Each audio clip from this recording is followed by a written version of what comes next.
Now the Nawab of Awadh was made to pay a huge war indemnity of 50 lakh rupees. Compensation, you can say. He had to pay a huge sum as the war compensation of 50 lakh rupees to the company, and he had to also give the control of the district of Kara and Allahabad to the company. Understand? And these districts were handed over to Shah Alam II, and students know Shah Alam II granted the Diwani of Bengal, Bihar and Orissa to the company as the compensation of war, as the war compensation, जिसको क्षतिपूर्ति कहते हैं. युद्ध की क्षतिपूर्ति के रूप में बंगाल, बिहार और उड़ीसा की दीवानी भी कंपनी को देनी पड़ी. And the English promised him a pension. English जो ईस्ट इंडिया कंपनी के जो ऑफिशियल्स थे, the officials of English East India Company or the British promised the Nawab that they will give him the pension of rupees 26 lakh per year, but this was only a mere promise and they never paid this pension of 26 lakhs to the Nawab. And this battle is very important in the history of India, students, that made the path of the British rule in India very clear. And this battle also completed the work which was started by the Battle of Plassey and made the English Company a sovereign power in India. After that, students, the next topic is how did the assumptions of Diwani benefit the East India Company? As you know that the Diwani of Bengal, Bihar and Orissa was given to the company. Then how did these Diwanis give the benefit to the company? The grant of Diwani of Bengal, Bihar and Orissa, as you have seen just earlier, was given to the East India Company by the Mughal Emperor Shah Alam II, greatly benefited it.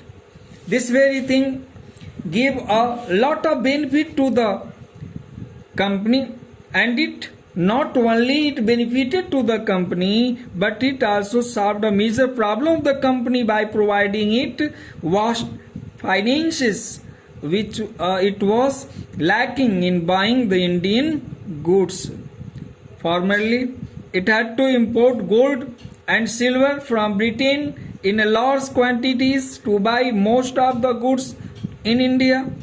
At the time, Britain had no goods to sell in India which could fetch her finances to buy Indian goods. But the Diwani of Bengal and Bihar and Orissa not only helped her to meet the administrative expenses, but this act of the Shah Alam II also enabled her to buy Indian goods to be exported to Britain.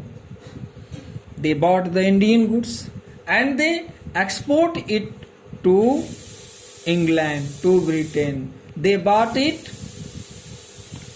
at the cheap rate and they sold it at the high cost.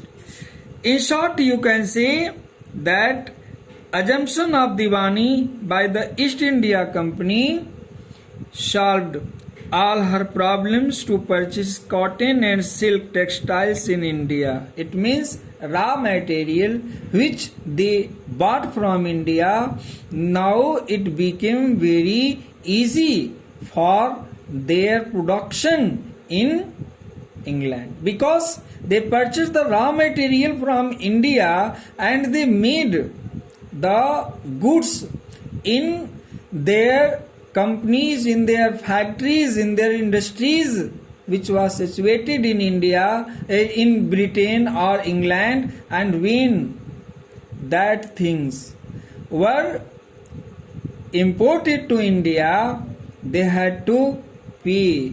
Indians had to pay a lot of cost. Understand? Bharat के ही कच्चे सामान से England की फैक्ट्रियों में बनी हुई चीजें स्टूडेंट्स जब भारत आती थी तो उन्हें दोगुने दामों पर भारतीयों को क्या किया जाता था, बेचा जाता था. Indian had two by those things at the double rate, although those things were made of Indian goods, Indian raw materials. And students, further I would like to tell you that to bear the expenses of administrative setups, to maintain the troops and carry on various building activities in India like building the company fort and offices Calcutta, this all responsibility was given to Nawab to complete. Understand? So these very things now they could make the building in India in what way they wanted. Understand? And therefore this work became very easy for them. Now they were free to establish their own rule in India in what way they wanted. This was their dream, and now the weakness of Indian ruler was proving to solve their dream, to fulfill their dream. What their dream was, students. Next I will discuss in the next video. Thank you.